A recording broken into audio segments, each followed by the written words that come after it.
Good evening.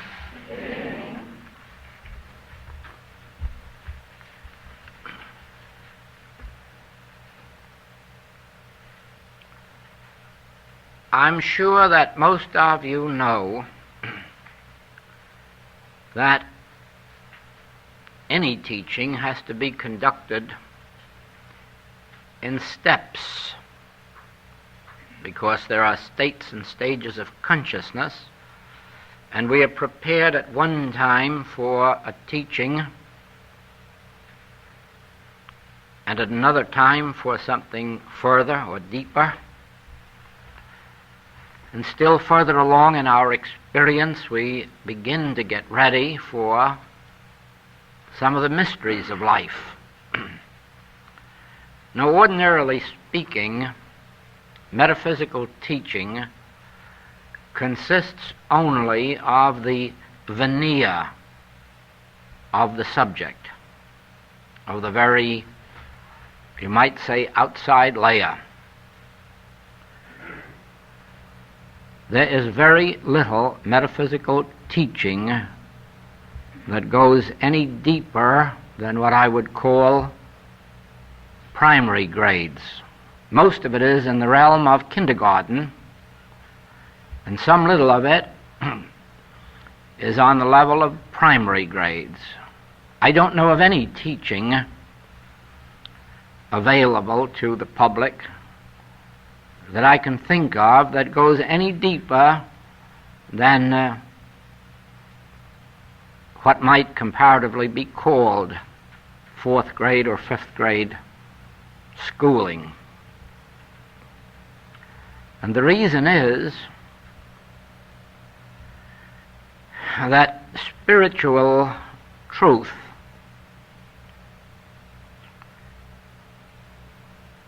is shocking. Spiritual truth can hardly be accepted at all by a human being until they have had sufficient light to lift them above that primary grade of receptivity. This is likewise true of mental teachings. I don't know of any mental teachings that go any further than what would seem to me to be primary grade teaching. And for the same reason that if the truth were known about the mind, no, I won't say that, the truth is known, but if the truth were taught openly about the mind, there would be far too much of people hurting themselves by experiments for which they were not prepared, and then there would also be too much use of mind power in wrong directions. Probably it is for this reason that the truth about the mind doesn't at all reach the public, whereas the truth about the spirit doesn't reach it, because it wouldn't be comprehended. It is available, but it has to be found, and then it isn't understood until one is prepared for it. Now, I can illustrate that by answering this question first. And incidentally, I might tell you this, that before coming into this room, I was upstairs meditating. And in my meditation, the subject of this class tonight unfolded in its completeness. And then when I read these questions, I know right well that I was in tune with this group of students. And it's a natural thing that these questions should be here. But I'm not yet quite so certain that you will accept the answers. For that will depend on your own inner being and how far you have come. Now here's the first question. How can spiritual harmony be established in the functioning of mechanical or electrical equipment? Is it possible to prevent mechanical or electronic parts from wearing out or becoming defective?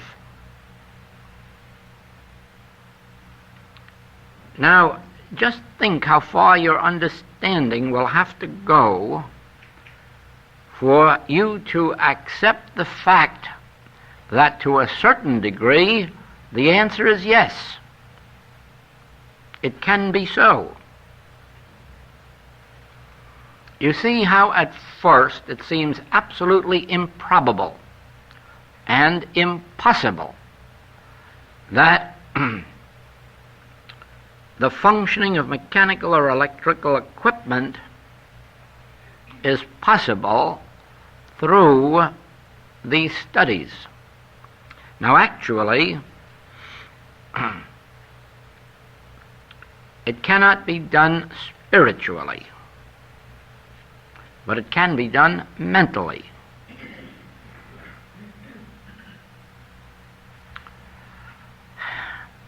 I cannot tell you how many times I have had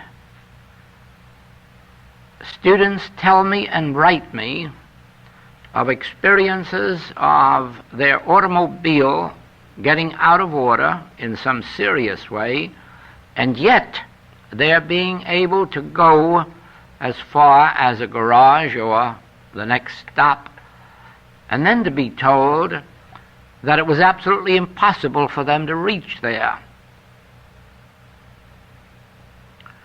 that the brake or whatever it was of such a nature that the car absolutely could not have reached there, but here it is. Or how many times I have been told of experiences of those who have run out of gas and kept going until they reached the next station where they could find it.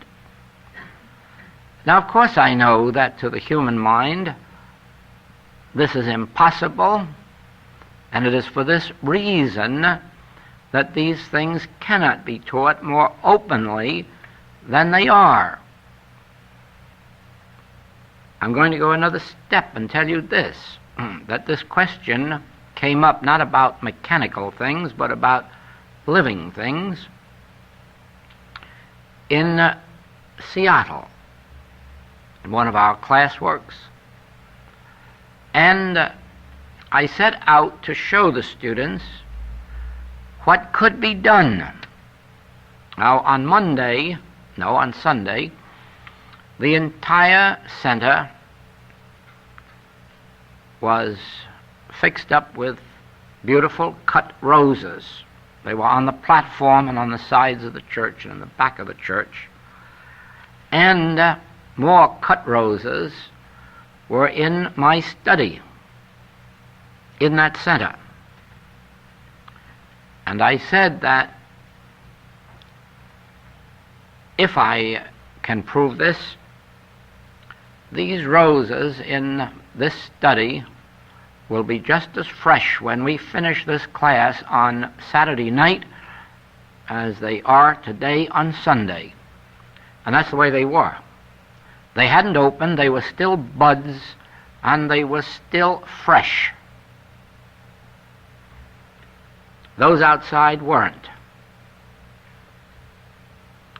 This is not a spiritual demonstration.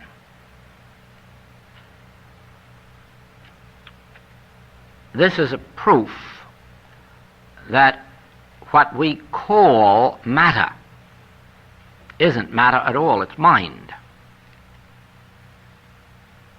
It's mind information. It is mind expressed. And the reason I knew that was that I know what mind is, and I have seen how it functions in the body. Now remember this. There are three states of consciousness. That is, the material sense, the mental, and the spiritual. In the days before the middle of the last century, this was considered a material universe,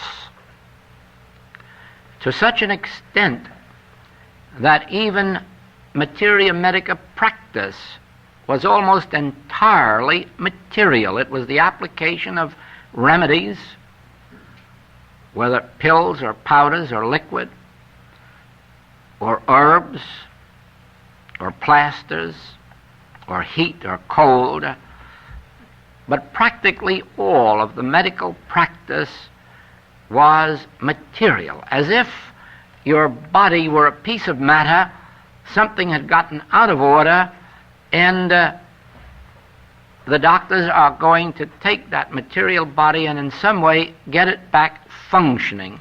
And that was about the major mode of practice of the healing art. Now, in the middle, or before the middle of the last century, before that, it was in the century before, that Anton Mesmer discovered the relationship between mind and body. And he performed experiments and he did healing work by an essence of mind which in some way governed the action of the body. And evidently he was successful enough with it in Germany that he was invited to England and to France. And he must have had quite some success there, because he was driven out of business by those who felt it was probably too competitive. However, because there was a grain of truth in his teaching, it couldn't die. And so, between that and the last century, a greater unfoldment took place as to the relationship between mind and body, or what you would call mind and matter. And so there was introduced into the world teachings like originally Christian Science, which was mind over matter, New Thought, which was mind over matter or mind controlling matter, psychology, psychiatry, is that it? Psychiatry, and psychosomatic medicine. In all of these, the power of the mind is recognized as having something to do with the harmony of the body. Now, it isn't necessary at this point to say that there are some erroneous concepts in all of those teachings. There are. And that part of those teachings which are incorrect will ultimately be corrected. But it is recognized universally now that there is a relationship between mind and body. Now,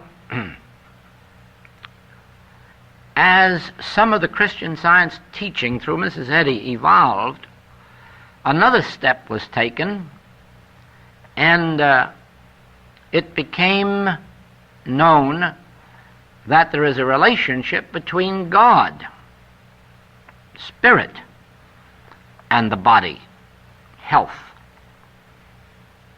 and the mind. Here is a newspaper article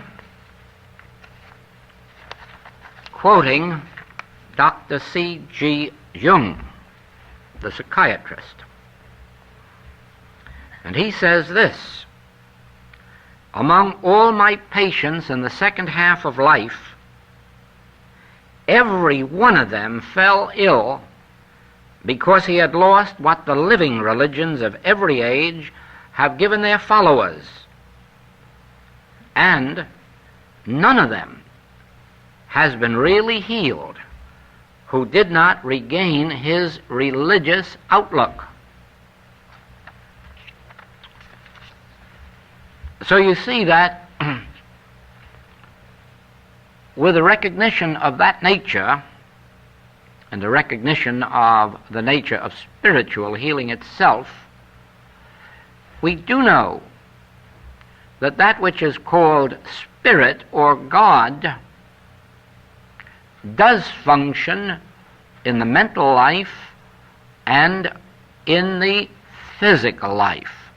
Now, in the days when there was only the subject of body as matter and remedies as matter, the world was living in that particular dimension, material dimension, and living totally unaware of the fact that it was surrounded with a mental universe, a mental consciousness, a mental dimension. Oh, that was ignored. Everything was matter and materiality, material force and material power, and here we were surrounded all of this time with a tremendous mental force. So then, from the 1800s up to this present time,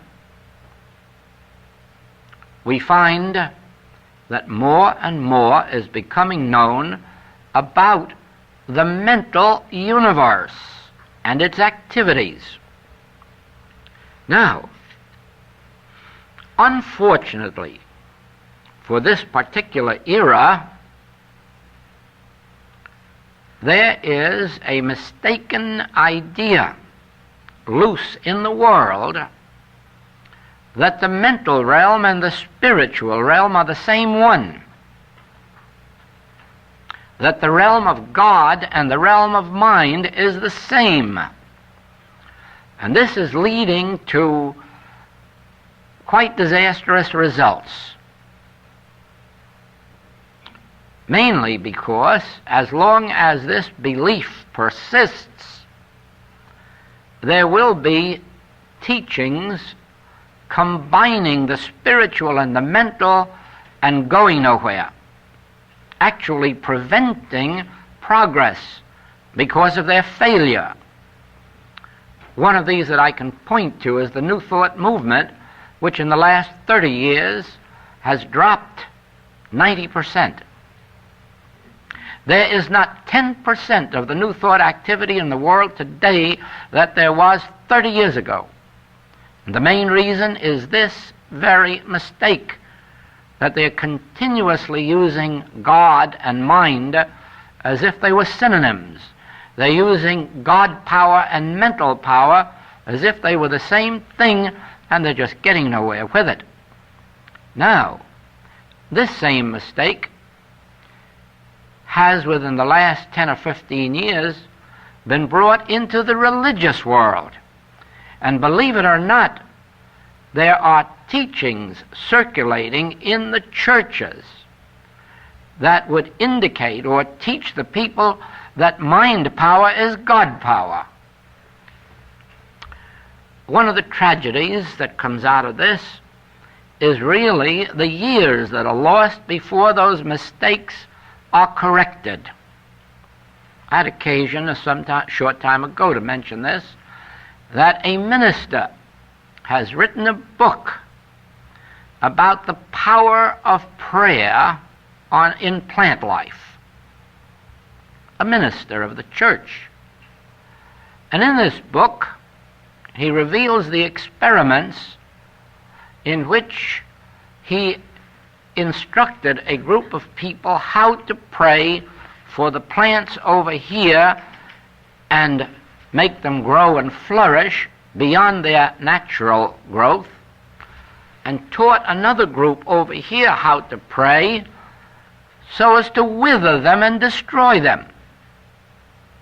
And this led him to the conclusion that prayer, properly understood, can be destructive as well as constructive. Now, when I say to you that this is sad, that this is tragic, you must understand why I say it. The power of God is all good, and no one can ever use the power of God for a selfish purpose, for a personal purpose, for a destructive purpose, for it cannot be done. The nature of God is good. The nature of God is love. The nature of God is life eternal, and no one on the face of the globe will ever be able to pray or to make use of spiritual powers for a selfish purpose or a destructive purpose. And that is why so many of the so-called prayers of the world are powerless. They're prayers to do this for me, or for my child, or for my nation, or for my soldiers. And there can't be answers to such prayers because God cannot be used in that way. God is a universal good, the same today, tomorrow, and forever. And in the sight of God there is neither Greek nor Jew, bond nor free. And anyone who attempts by any manner of means to utilize the power of good for a personal, a selfish, or a destructive purpose might just as well be touching a hot wire. They're on the way to self-destruction. God is no respecter of persons. God's rain falls on the just and the unjust. God's presence is the power of forgiveness to every phase of discord, whatever its name or nature. Now, this minister was not mistaken in that these plants did grow and these were destroyed. His mistake was believing that it was spiritual power or prayer or contact with God that was responsible for either one of them, for God wasn't. Anyone could duplicate that experiment that wanted to work at it a little way. It is entirely mental. Now, the modus operandi of it is this. Mind, your mind or anybody's mind, imbued with truth, will produce harmony. Mind, the same mind, imbued with ignorance or error, will produce an opposite effect. This we learn long centuries before modern civilization entered the picture. The Aborigines of Australia are especially gifted in both healing and cursing. They can heal and they can kill. They know how to bring health to an individual, and they know how to strike them dead with mental power, not by turning to God. I have said this over and over again until some people really believe I'm anti-Semitic. I'm really not. But I must repeat this, that it was the ancient Hebrew God that you could appeal to destroy your enemy. God didn't do it, but the Hebrews believed that God did or that God would. But that is no fit prayer or modern civilized thought or belief that the power of that which created the universe and maintains it and sustains it so perfectly can be called upon to destroy it. No, it is not the power of spirit, but the power of mind. Now, the Hawaiians, until the missionaries came here, could also heal and could also kill. They had their good kahunas with the gift of healing. They had their bad kahunas to whom you could go and have your enemies murdered. And doubt not that your enemies died if you went to those kahunas. They did, because the kahunas knew how to do it. So do the hexers in Pennsylvania. So do some of the old Central and South American tribes. And down in the South Seas, the power of the mind was so well known that if someone or some ship or group landed on one end of the island, everyone instantly knew it on the other end of the island.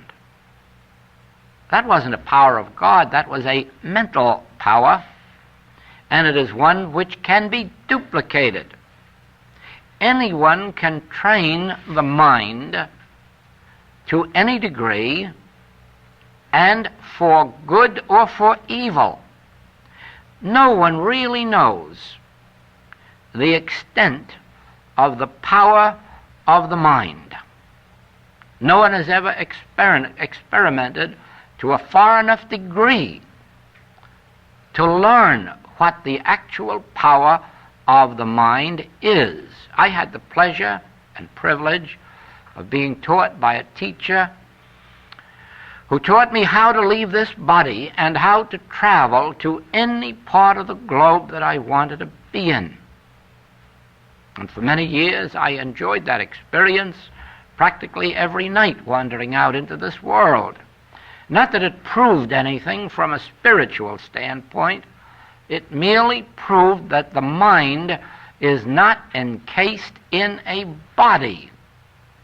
To me, that was only the step leading up to the realization that I am not in this body. I am not in this room. I do not occupy space. I cannot be confined either in time or space, and I can transcend either at any time, spiritually, but only because I learned first that the mind is not confined to this shell. Now, the mind can read other minds. The mind can read minds close at hand and far apart. The mind, when it transcends itself, often as in wartime, when mothers are almost living with their sons thousands of miles away at the front, mothers over and over and over again know actually what is happening and when it's happening at the front. Mothers know more about their children than the Army Board does, because in living in such identification with them, they transcend their own limitations of body and find themselves in far places. Now, the body is not, the mind is not something separate and apart from body. The mind is not something separate and apart from that plant. The mind actually is the very substance of body. Mind is actually the essence and the activity of body, and it is for this reason leaving God out of the picture entirely, that you can work on the purely mental level and produce healings and produce harmony. There is one metaphysical teacher who has taught for years and years mind healing merely from the standpoint of mind and body, and of how mind, when it is holding to certain truths, can produce an effect upon the body. Now, anyone who will stay away from trying to mix up spirit and mind and remain purely on the mental level can produce harmony in their bodies, in their business, in all of the affairs of their life, as long, and this is of course the major requisite, as long as they maintain their integrity. In other words, as long as they never try to use their mind power selfishly, injuriously, or to anyone else's discomfort. As long as they remain pure of mind, using this power only for the purpose of producing harmony, whether in themselves or others. There's nothing selfish about producing harmony in oneself, because harmony is the normal, natural state of being. But to produce harmony at someone else's expense, or to use the powers destructively, is, of course, a sin against the Holy Ghost. It must result inevitably in harm to the one who does it.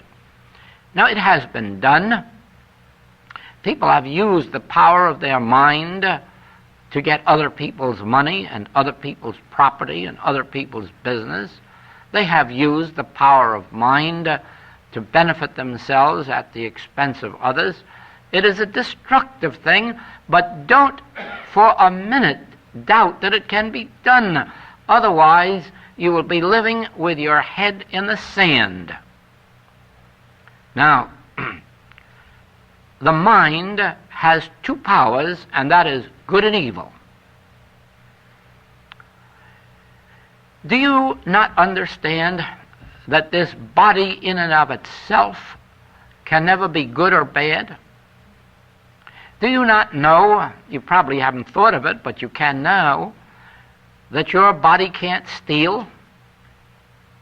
Do you know that your body in and of itself can't be immoral, or do an immoral thing, or commit an immoral act?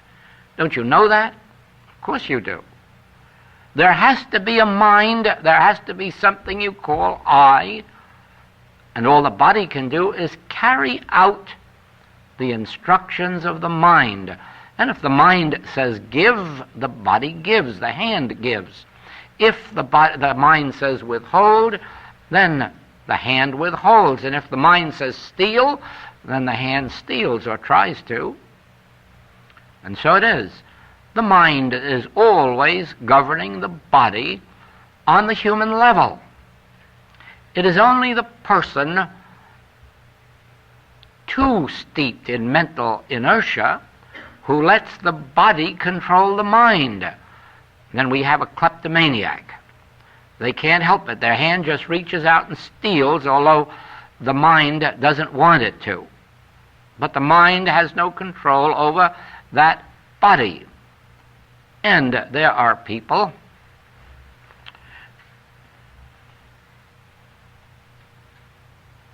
of sensual appetites who cannot control their appetite, whether for drink or for drugs or for food, and all branches. And they have no control over their body. Their body has control over them. But that is because they have surrendered the power of their own mind, and they've let the body run away with it, as you might let a garden run away and become overrun with weeds if you're too lazy to get out there and take care of it.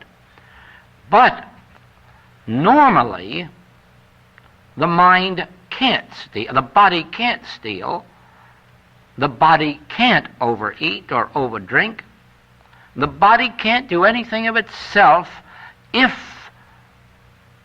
there is enough control so that you know that, no, I govern the action of this body. That I being me through the mind. Now then, it is so with health. Health can be maintained mentally by keeping the mind imbued with truth. The mind imbued with truth will create and maintain health in the body.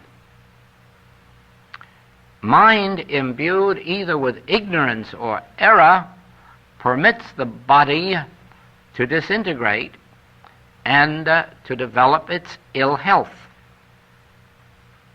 But remember, this is all on the mental plane. Now, because there is an interrelation between spirit, mind, and body, in our stage of unfoldment, we cannot reach the spiritual level without first going through the mind. There are a few exceptions to that. There have been some people receive divine grace and automatically are imbued with the Spirit without ever having to learn the truth of being, sometimes without ever learning it in their lifetime, and yet always living spiritually. But there are not many such, and it would be foolish for us to wait around to see if that particular spiritual lightning was going to strike us. We may as well acknowledge this, that for us, we will have to reach the spiritual levels through the mind, but not using the mind as mind power as you would do if you were going to heal just mentally, but use the mind as an avenue of awareness through which you learn truth, the letter of truth, and then by that learning and practicing the letter of truth, you develop your soul powers or spiritual powers, and then ultimately get beyond the need for even the use of the mind in that direction. Now, don't ever believe that you want to get rid of the mind. That was one of the old Christian Science mistakes, trying to nullify the mind or the body. Let's not get rid of the mind or of the body. Let's have both mind and body for their proper usage. The body is an instrument in which we are now functioning, or through which we are now functioning. It's a very handy instrument when you want to walk down the street or drive a car or go somewhere. It's a very wonderful thing to have eyes to see with and ears to hear with, and a mouth to, tongue to speak with. It's all beautiful. Let's not try to get rid of it. It's a wonderful thing to have a mind that functions clearly and intelligently. Let's not try to get rid of it. The one thing in this work that is taught in the infinite way is, do not use the mind as a power, because then you're leaving yourself back on this mental physical plane without consideration for the highest and the real, which is the spiritual. When you reach the spiritual plane, both mind and body are instruments for God. Then there's no limit to the understanding, the inspiration, the art, the literature, the music, the invention, the science that can come through a mind that has made contact with God. No limitation whatsoever. Now, you can't do that strictly on the mental plane. You cannot. You can increase its skill and ability, but only to the extent of the limitations of mind itself. But once you open yourself to the higher consciousness, there is absolutely no limit to what can be revealed in and through your mind and then brought forth by the skill of your fingers or your body.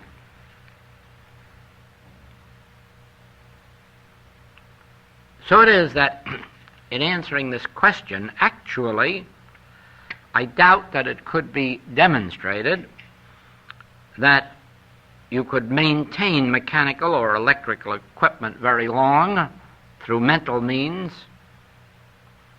although I am absolutely convinced that it can be done throughout any period when it is of necessity to our experience. In other words, if we run out of gasoline, I am definitely convinced that we can run that car until gasoline is available, although I don't believe that we can stop using gasoline entirely and depend on the activity of mind. And so it is that in the case of a brake, I'm certain that our activity would in some way hold it together until we could arrive at the place where it could be corrected.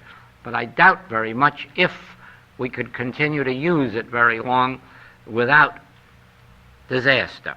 Now, the same is true of this plant life. By mental means, you can increase your crops, and by mental means, you can decrease them.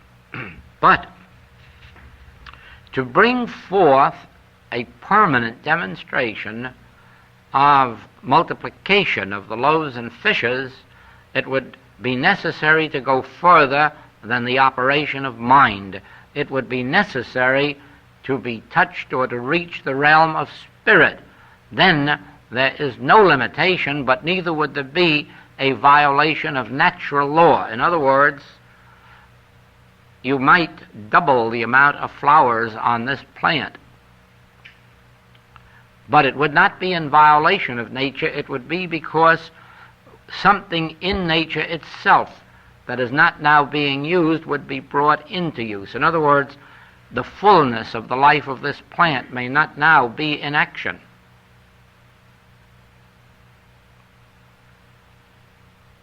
The activity of the Spirit would see to it that every seed came alive and bore fruit.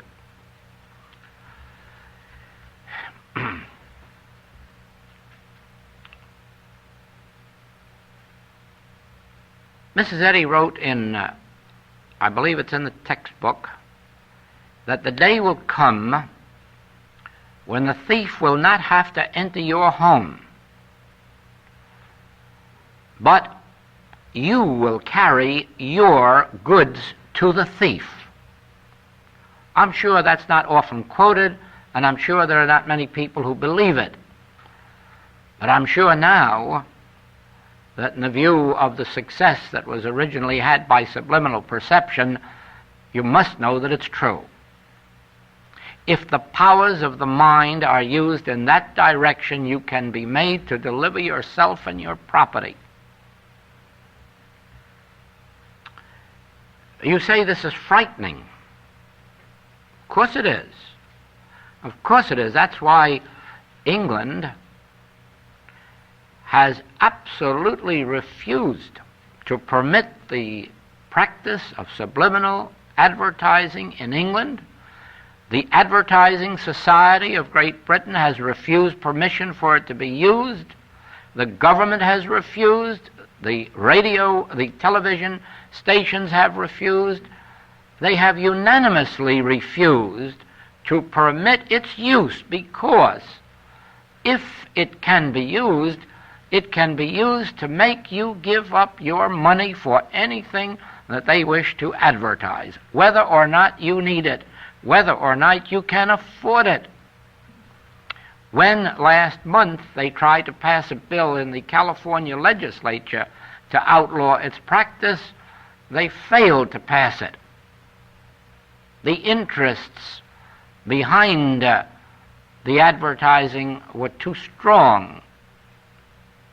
And it is now legal to do all the stealing you want in California as long as you do it mentally, if you can do it. Now, it is frightening. It must be frightening to you when you see an exhibition of hypnotism, to know that one man or woman can control the mind and body of as many people as are available. That should be frightening to anybody, and it should be outlawed. It should be outlawed in medicine. Regardless of what good it could accomplish, the ill that it can accomplish far outweighs any good. The practice of hypnotism should be outlawed because it is the activity of one mind controlling another. Wherein is your freedom? Wherein is your freedom? You say, oh, but you have the choice. You don't have any such thing. If you're ill, you want to get well. And if the price is giving up your mental freedom, you'll pay it. Now, it is frightening. And to the world uninstructed in spiritual truth, there isn't even a protection unless the law will give it to them. And even the law can't prevent individuals using their own mind any way they want. More especially since it is possible to organize a mental activity and call it religious and get a license from the government. Actually, however, there is a protection against mental powers. And that is the protection which you understand when you understand that the carnal mind is not power, cannot rise above itself, and accept the first commandment, thou shalt have no other gods, no other powers, but the one. And as you consciously, remember, consciously, as you consciously live in the realization of God as the only power, the one power, and that so-called human mind, mortal mind, carnal mind, selfish mind, mesmeric mind, hypnotic mind, is not mind, is not God-ordained, is not God-sustained, you are protected. You can't be hypnotized consciously or unconsciously. You would never respond to subliminal advertising, nor would you ever respond to an individual working on you with their mind. Now, all mental power is not a conscious evil, but that doesn't make it less harmful. For instance, you only have to use the word Hollywood to instantly think of a den of iniquity or Sodom and Gomorrah. And why? Because of what has been taking place there for 25 or 30 years. If you stop to think, you will ask yourself, do all these people who come into the movies or into that theatrical world, are they all evil? Are they all immoral? Are they all bad? Does it attract only bad people? And the answer is no. That industry doesn't attract any more people than our work does, or any other work, dry goods store or building or any other activity. No, But since it caters, as it does, to the flesh, and as it arouses in the minds of audiences throughout the world thoughts of sensuality,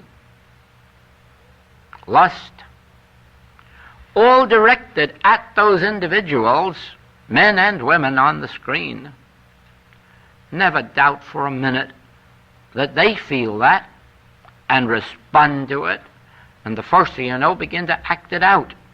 Not because they are bad, but because the mental pressure on them is rousing in them that particular activity, that particular response.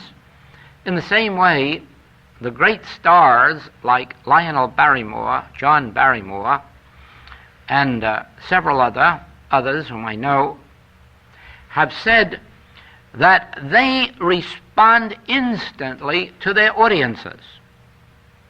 If they have an audience interested in their play, interested in good acting, they rise higher than themselves and give their best performances. And when they are in places where the level of intelligence or art or culture, whatever it might be, is not at that level, they're going there merely because there's a star or for some other similar reason, they can't rise to that level, and they give consistently bad performances. This is no different than you're walking into an office of somebody in a bad mood, in a bad temper, angry, and so forth, and coming away feeling depressed, or going into the office of a person in good spirits and full of cheer and coming away feeling cheerful. It is the fact that on the ordinary human level of life, we are subject to the mental atmosphere about us. That is why the fears in a burning theater creates a panic, because the people are subject to that mental stress and strain around them and respond to it. It is why on sinking ships you're apt to find more heroism and bravery, because instantly in time of danger there are those who seem to respond in such conditions to heights beyond themselves and lift others with them. In the human picture, then, a mental atmosphere is an important thing. Maintaining oneself in a mental state of purity lets the person out here feel clean. Maintaining oneself in a sense of mental impurity makes the person out here feel unclean and restless and uncomfortable. In the same way, maintaining an integrity in life makes the people out here trust you. Living in an atmosphere of dishonesty and deceit, you breed distrust out here. That's all mental. That is all mental action and reaction. And as I said, much of it not conscious, unconscious. People do not realize the extent to which their mental state affects others. Now, and this is all on the mental plane, you have, and that is one of the major functions of the message of the infinite way, to teach you how to live so as to be unaffected by the mental atmospheres around you, by the mental pressures, by the subliminal suggestions that are floating through the air all the time about infections, contagions, danger, wars, rumors of wars, fear of bombs, how to live above that. That is one of our major points. It comes under the heading of man of earth and man of Christ, man who has his being in Christ, and we're going to continue with that right after we've had a rest from all of this, whatever it is that I've been doing.